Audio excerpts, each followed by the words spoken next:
Good morning. Another reflection today from the book of Genesis. Today I've chosen a reflection on Genesis 41 and it deals with Pharaoh's dreams. It's a long reading today, so without any further delay I'm going to begin reading it straight away.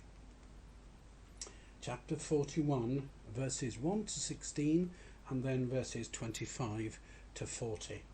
Let me get my skates on. When 2 full years had passed, Pharaoh had a dream.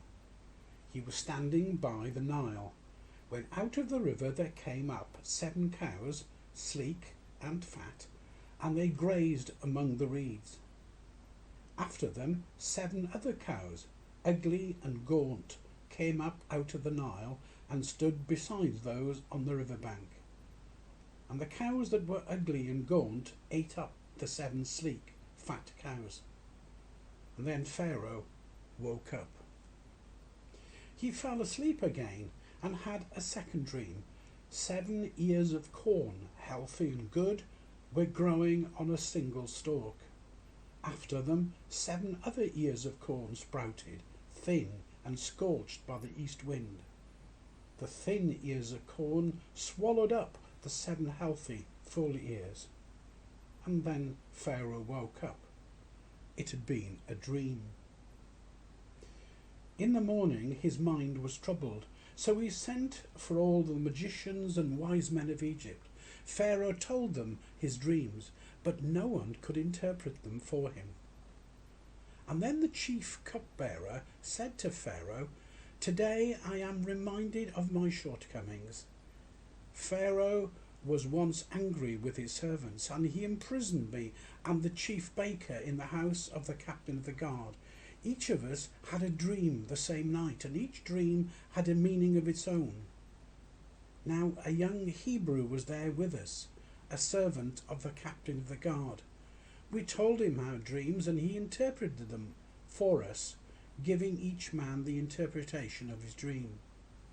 And things turned out exactly as he interpreted them to us. I was restored to my position, and the other man was hanged. So Pharaoh sent for Joseph, and he was quickly brought from the dungeon. When he had shaved and changed his clothes, he came before Pharaoh.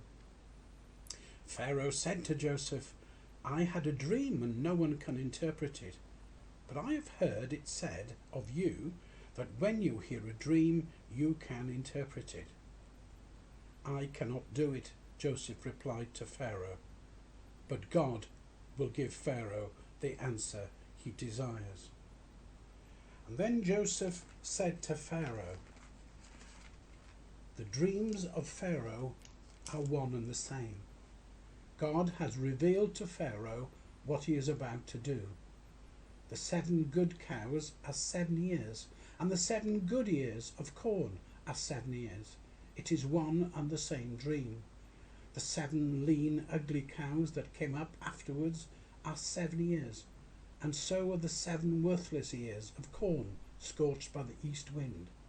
They are 7 years of famine. It is just as I said to Pharaoh. God has shown Pharaoh what he is about to do. 7 years of great abundance are coming throughout the land of Egypt, but 7 years of famine will follow them. Then all the abundance in Egypt will be forgotten, and the famine will ravage the land. The abundance in the land will not be remembered, because the famine that follows it will be so severe. The reason the dream was given to Pharaoh in 2 forms is that the matter has been firmly decided by God, and God will do it soon. And now let Pharaoh look for a discerning and wise man and put him in charge of the land of Egypt. Let Pharaoh appoint commissioners over the land to take 1/5 of the harvest of Egypt during the 7 years of abundance. They should collect all the food of these good years that are coming and store up the grain under the authority of Pharaoh to be kept in the cities for food. This food should be held in reserve for the country, to be used during the 7 years of famine that will come upon Egypt. so that the country may not be ruined by the famine. The plan seemed good to Pharaoh and to all his officials.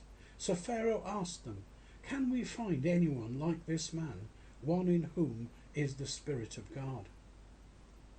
Then Pharaoh said to Joseph, "Since God has made all this known to you, there is no one so discerning and wise as you. You will be in charge of my palace, and all my peoples are to submit to your orders. Only with respect to the throne will I be greater than you." And this is the word of the Lord. Thanks be to God. Well, there are three main characters in today's story. We heard about the cupbearer, we heard about the Pharaoh, and of course there's Joseph. And I'd like to share some thoughts with you very quickly about each one of those characters. Let's take the cupbearer to begin with. The cupbearer isn't given a name, but we know that his job was to look after the Pharaoh's wine. In the previous chapter, that is in Genesis 40, we discovered that the cupbearer had been imprisoned by Pharaoh alongside the baker, and whilst in prison they both met with Joseph, who was also in prison. Now, whilst he was in prison, the cupbearer had had a dream, and Joseph had correctly told him what the dream had meant. But when he was later released from prison, the cupbearer very conveniently forgot all about Joseph and didn't put in a good word for him with the Pharaoh. And so poor old Joseph was allowed to languish in that Egyptian prison for another 2 years. It was only later, when the Pharaoh himself had dreams to interpret, that the cupbearer remembered the gifts that Joseph had to interpret dreams. Now, reading about the cupbearer reminds us to think about all those who have helped us in different ways along the way, and who we may now have and people who had helped us in domestic crises maybe, or a friend who had carried us through a financial difficulty, or perhaps an employer who had showed us a good deal of tolerance and understanding.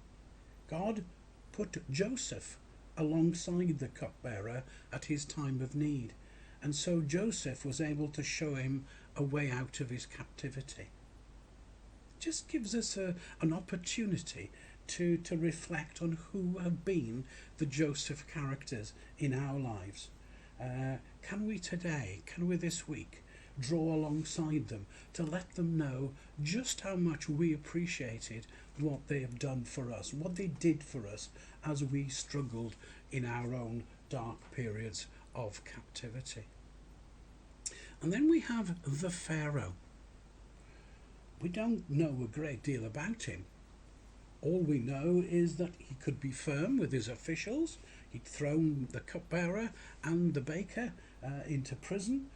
He had the power to free people and to reinstate people, or not, as the case may be.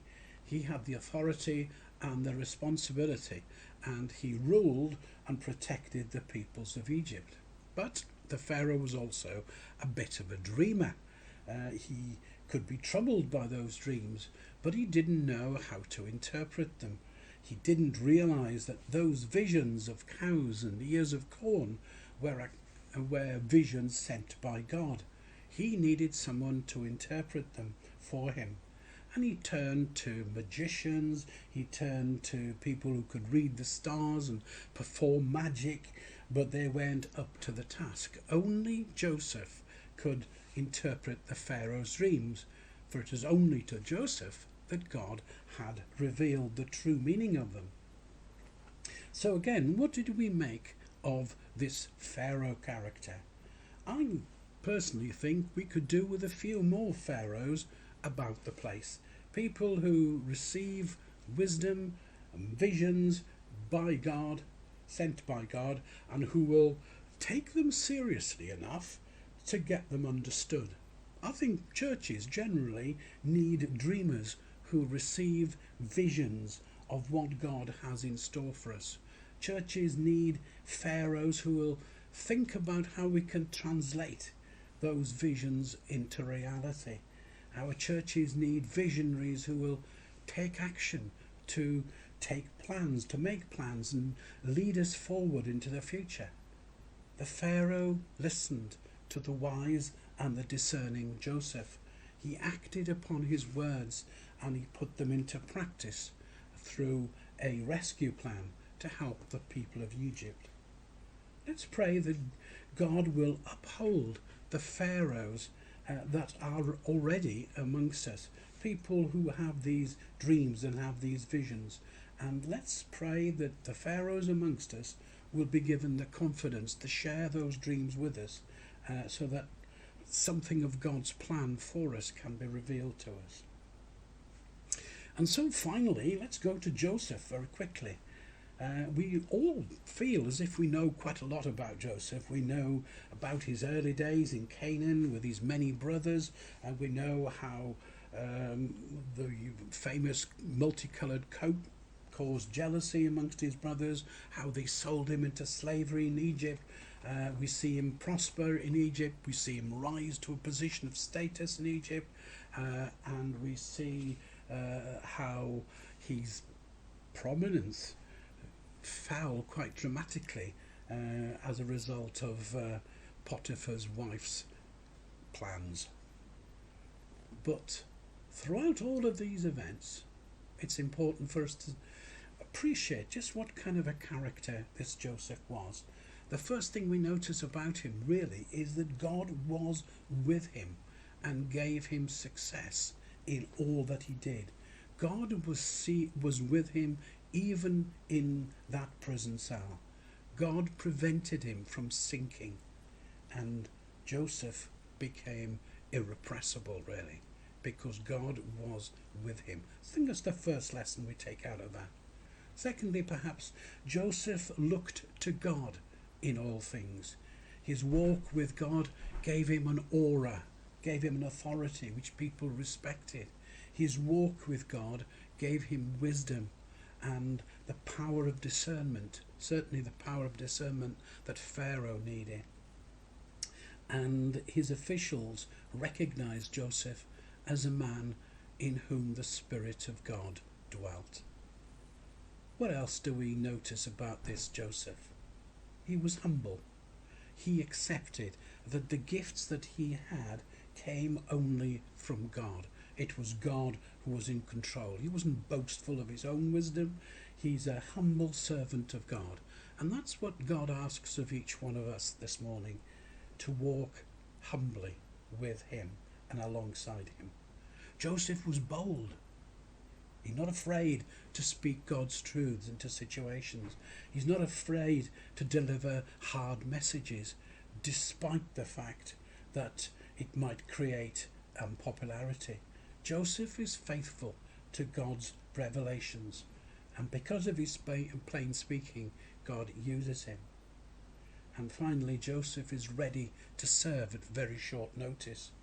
He had no warning that he would be suddenly released and questioned by the Pharaoh, but he was ready for anything and everything because he knew that he was in a right relationship with God. God trusted him and he trusted God. Lots for us to ponder about in that very long passage, but I better bring my reflection now to a halt. I'll see you again soon. Have a nice day and God bless you.